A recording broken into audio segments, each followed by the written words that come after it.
में सवार होकर के एक सिटी से दूसरी सिटी में जा रहे थे।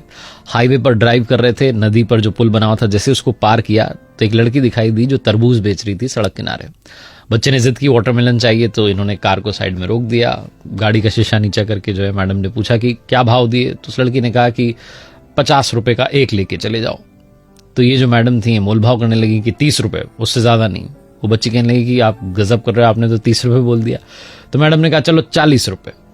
तो उस बच्चे ने कहा अरे 40 का तो हमें ही पड़ा है, 45 का मैं आपको दे सकती हूँ। ये भाई साहब जो थे, पति जो थे, मुस्कुरा रहे थे कि क्या ये जिद बहस कर रही है इतनी छोटी सी बात पर। और जो मैडम थी वो मोल भाव में लगी हुई थी। तभी वो जो लड़की थी वो तरबूज लेकर के इनकी जो कार थी उसके पास में आ गई, और जो बच्चा था वो खिड़की से बाहर देख रहा था।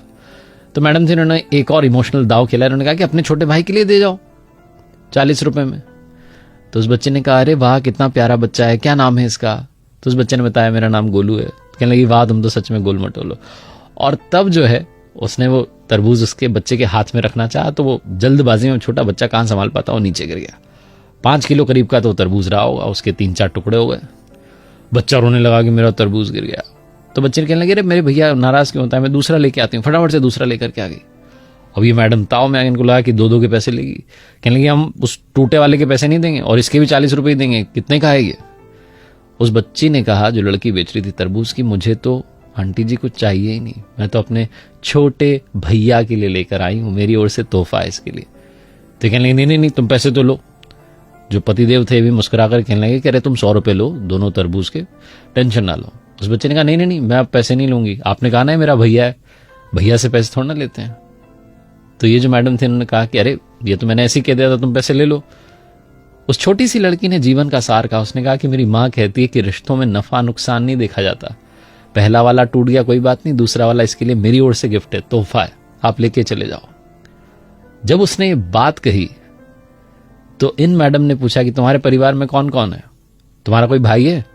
उस लड़की ने कहा मेरा भाई तो, और ये कहकर के रोने लगी कि कुछ समय पहले ही उसकी जो है डेथ हो गई, बीमार हो गया था, हम हॉस्पिटल ले जाते तब तक उसने दम तोड़ दिया, 2 साल का था वो।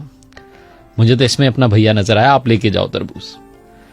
ये जो मैडम थी ये जहां से आ रही थी अपने घर से और दूसरे शहर जहां जा रही थी, वहां पर किसी के रिलेटिव के यहां पर जाना था, गिफ्ट देना था, कंगन लेकर के जा रही थी। बिना देरी के इन्होंने अपने पर्स में से वो कंगन निकाले और उस लड़की के हाथ में रख दी कि बेटा ये मेरी तरफ से तुम्हारे लिए। वो लड़की कहने लगी कि अरे तरबूज के बदले ये। तो इन्होंने कहा हाँ बेटा, रिश्तों में नफा नुकसान नहीं देखते, तुमने इसको अपना भैया माना, मैं तुम्हारी माँ हुई, मेरी ओर से तुम्हारे लिए, अपना ख्याल रखना और सबका ख्याल रखना। ऐसा बोलकर के इन्होंने गाड़ी आगे बढ़ा ली। जो पतिदेव थे मुस्कुराते हुए जा रहे थे कि कैसी है मेरी पत्नी, भी थोड़ी देर पहले 10-20 रुपए के लिए मोलभाव कर रही थी और अब इतने महंगे कंगन ऐसे ही देकर के आ गई। इमोशंस भी क्या चीज होते हैं।